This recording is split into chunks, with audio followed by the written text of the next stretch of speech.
শহীদ শরীফ ওসমান হাদির মূল দুই ঘাতক ফয়সাল করিম মাসুদ ও তার সহযোগী আলমগীর শেখ ভারতে পালিয়েছে বলে অবশেষে স্বীকার করল ঢাকা মহানগর পুলিশ ডিএমপি। রোববার ডিএমপির মিডিয়া সেন্টারে আয়োজিত এক সংবাদ সম্মেলনে এ দাবি করেন অতিরিক্ত কমিশনার এস.এন. নজরুল ইসলাম।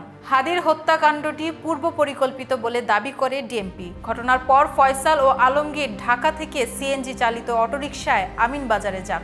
সেখান থেকে গাড়িতে করে কালামপুরের পর অন্য একটি গাড়িতে করে ময়মনসিংহ সীমান্ত হয়ে ভারতের মেঘালয় রাজ্যে পালিয়ে যান বলে দাবি ডিএমপির। ফয়সাল ও আলমগীর ঘটনার পরপরই ঢাকা হতে সিএনজি করে আমিনবাজারে যায়। পরবর্তীতে তারা মানিকগঞ্জের কালামপুর যায়। সেখান থেকে পূর্ব পরিকল্পনা অনুযায়ী একটি প্রাইভেট কারে করে ময়মনসিংহের হালুয়াঘাটে পৌঁছে তারা সীমান্ত পাড়ি দিতে সক্ষম হয়।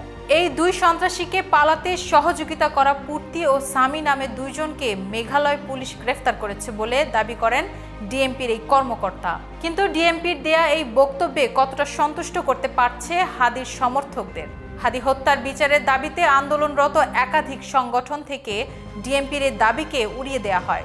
মূল হত্যাকারী এবং হত্যার পরিকল্পনাকারীকে আড়াল করতেই দেশের বাইরে থাকার গল্প সাজানো হচ্ছে বলে দাবি তাদের।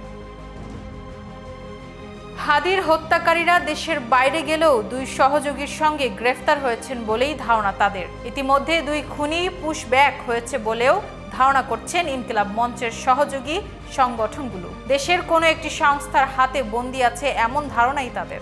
এর আগে একাধিকবার ইনকিলাব মঞ্চের সদস্য সচিব আব্দুল্লাহ আল জাবের আশঙ্কা করেছিলেন ওসমান হাদির হত্যাকারীদের দ্রুতই কোথাও বন্দুক যুদ্ধের নামে হত্যা করা হতে পারে। এর কারণ হিসেবে হত্যার মূল পরিকল্পনাকারীদের আড়াল করার চেষ্টা বলেও দাবি করছিলেন ইনকিলাব মঞ্চ।